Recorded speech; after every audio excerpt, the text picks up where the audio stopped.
Hello everyone and welcome back to my studio. I'm going to start a new painting and it's going to be this small painting. I usually work on a much larger scale, but this is going to be a small one, and small doesn't necessarily mean a small story. The star of the show is going to be a robin and it's going to be proudly perched on a pomegranate. And I'm going to do this in my own style and with a little bit of inspiration from the old masters. If you don't know my work, these are some examples of what I do. As you can see, these paintings are much larger, and I love the influences of the old masters, uh, and the light and the depth and the shadows and colors. And in this short two-part series, I'm going to take you behind the scenes from the first design and sketch to the first layers of paint. Who's going to bring the robin and the pomegranate to life? But now I'm going to show you how I came up with this idea and how I created this design.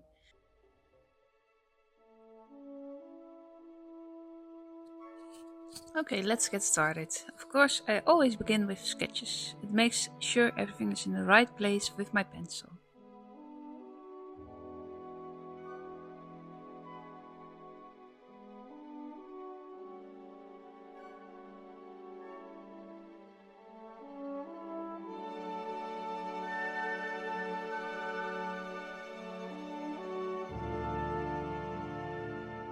This initial sketch is really important. It helps me to get the proportions right. But actually, a lot happens before I even start sketching. It might look like I just sit down and begin, but by this point I've already put in quite a bit of work.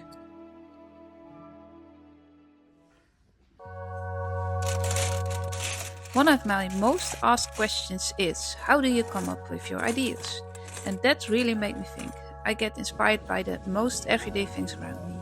You could say I'm always asking myself, what should I paint next? Sometimes I find myself walking through a thrift shop or a supermarket picking up random things, and when I get home I start experimenting with them. I look for a spot where the light might fall nicely and I spend hours just arranging the composition.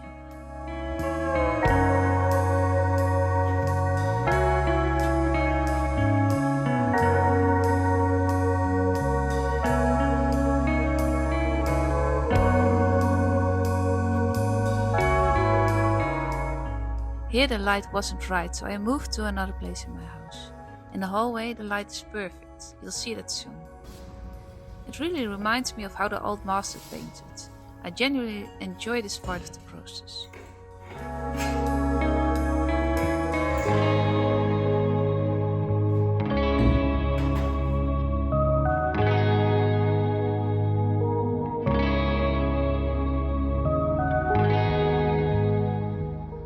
I don't know, but it might seem strange that I spend hours moving one object from another, but I really enjoy this part. I keep going until I feel like, yes, this is it. Then I take photos.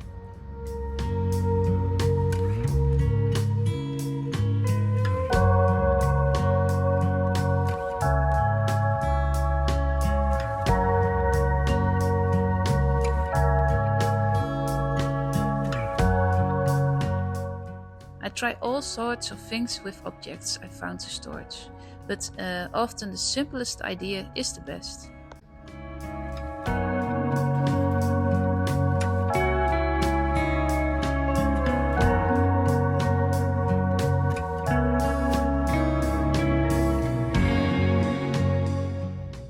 I take my pomegranate, place it on the table and play with the seeds. It looks like fiddly work, doesn't it? But for me, it has to be absolutely perfect.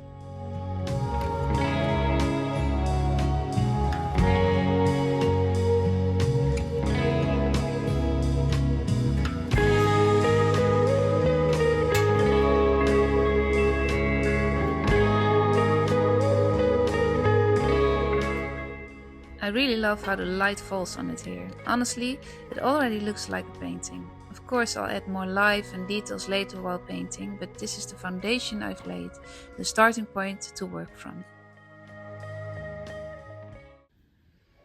Now we move on to the painting itself, the first layer. This is the foundation for the rest of the painting.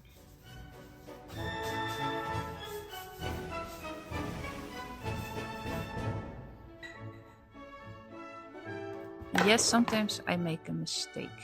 Does anyone else makes those weird clumsy brush movements? Luckily, this is just one of the first layers, so it's no problem. I can always fix it.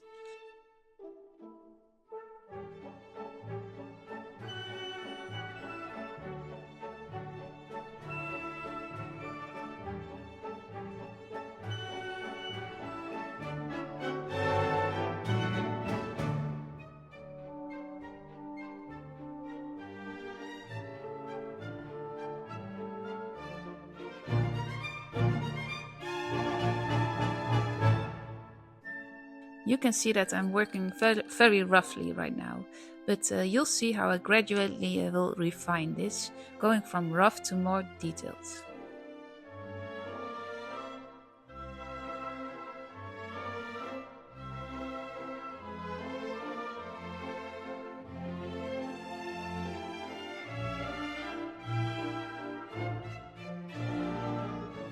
And I will start with the pomegranate. I always work from back to front, and here you can see me setting everything in place. Starting with the left side of the pomegranate, I will be moving through the darker areas.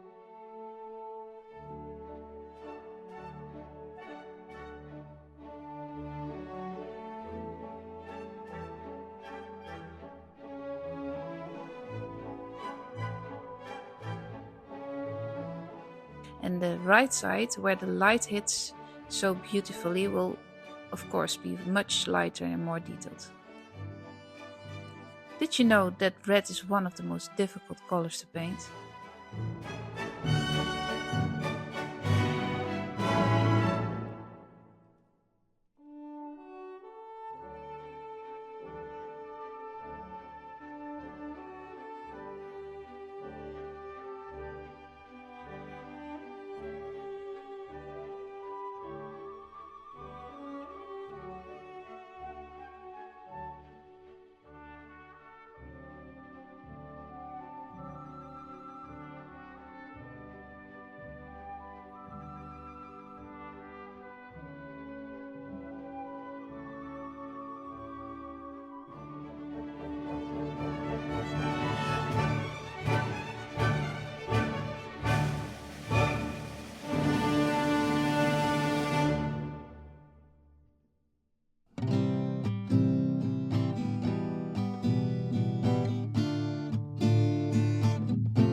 So that's it for the first part of this series. The pomegranate is finished, and the next part I'm going to paint the spoon and the table and the pomegranate seeds on the table.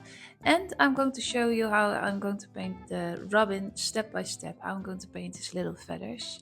With acrylic paint, you can create just as much drama and richness of color like oil paint, and I can't wait to show you how.